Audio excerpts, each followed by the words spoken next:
police IG, it is responsibility to assure us that indeed he's ready. But also we as citizens, we can evaluate our own situation.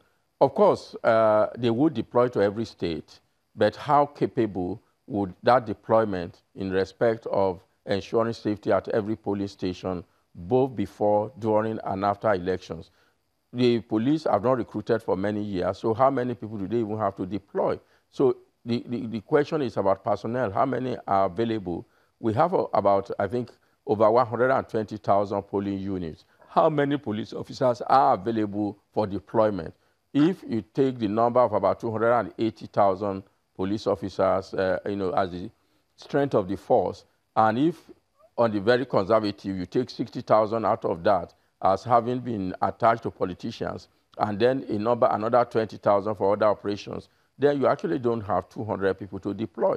So I think, yes, the assurance is helpful. We expect them to have their intelligence. We expect them not to depend solely on the physical presence of their officers to ensure safety.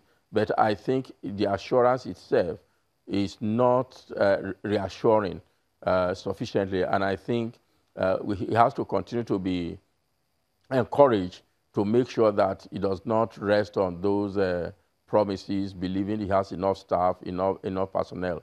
So I think my take is, it's a dicey situation, and I think there is need for coordinated effort and approach to securing election in 2019. And like I said, it must be situated, in the context in which we are.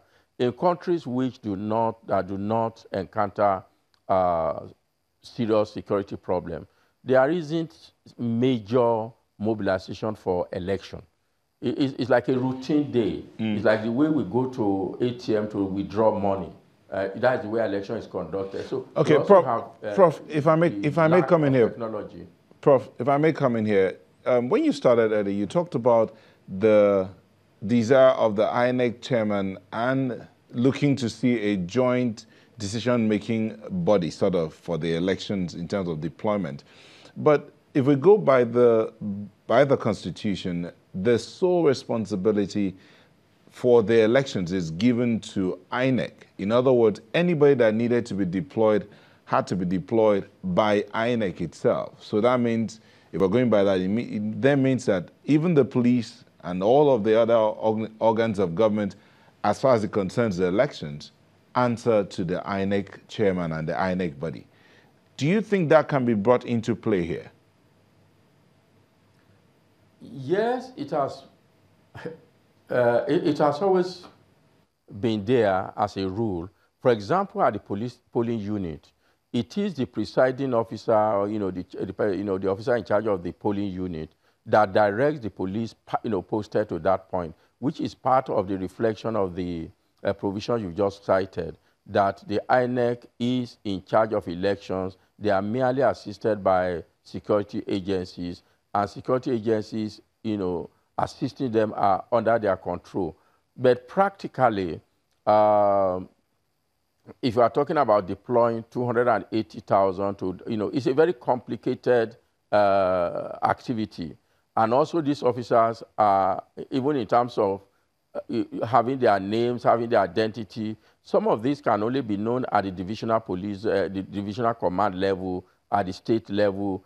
They won't be known at the national level for easy deployment. So there are also complexity in that. And that is why the input of the Inspector General of Police, of state commissioners, are very critical. I think what is important is the fact is that it isn't the police deploying without a very effective oversight, or in fact, without input from INEC. So I think the problem is knowledge of the various organizations. As of now, there are very many organizations that participate, from custom, immigration, prison, civil defense, and the police, and the army.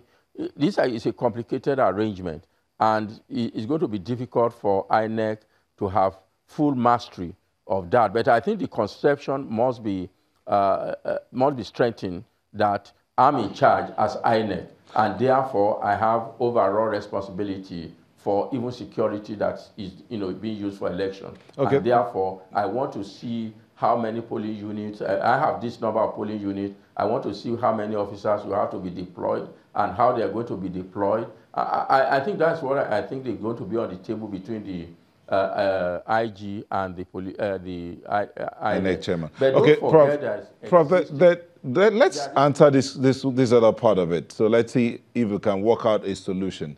The question of why violence. I know you talked about desperation. Is it desperation on the part of the politicians or desperation on the part of the people? There are the other things that aid or seem to boost violence during elections, issues of hunger, issues of inclinations and sentiment.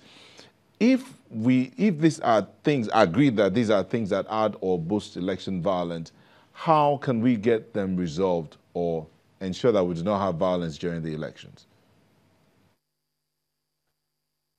You are right, but I'm not sure. Okay, I'm sure there are many countries where citizens are hungry. Relatively, India does have a fairly peaceful election. And you know that there's also poverty in India. They have a greater amount of larger population that we have in Nigeria. I think the second point you made is important, the manipulation of all kinds of primordial settlements.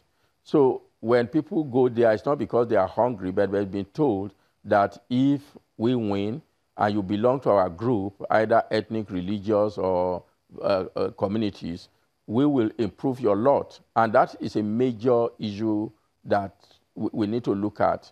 And that means you are resolving the whole problem relating to nation building. But also, you are right in terms of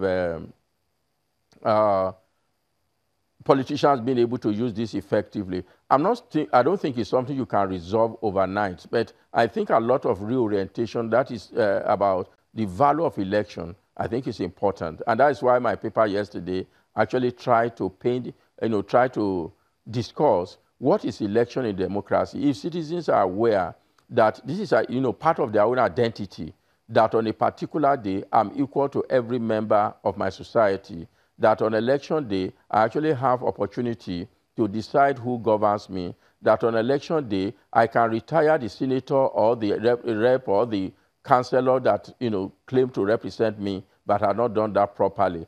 I guess we will not be, subject to extreme manipulation as we have. A lot of things need to be done, reorientation, and of course, reducing poverty, as you said, because that also can reduce manipulation, and people will not think that their worth is 200 naira put inside bread. They will think that they are much more interested in having a government that provides good governance and delivers services. Do you believe that this violence that you talk about can be contained, totally eliminated in 2019? No. It's on that note that we'll have to thank you, a professor of criminology and sociology of law, University of Jos, Professor Nibi Alemika. Thank you so much indeed for talking to us on Sunrise Daily. And we'll be back in just a moment. Join us again. INEC is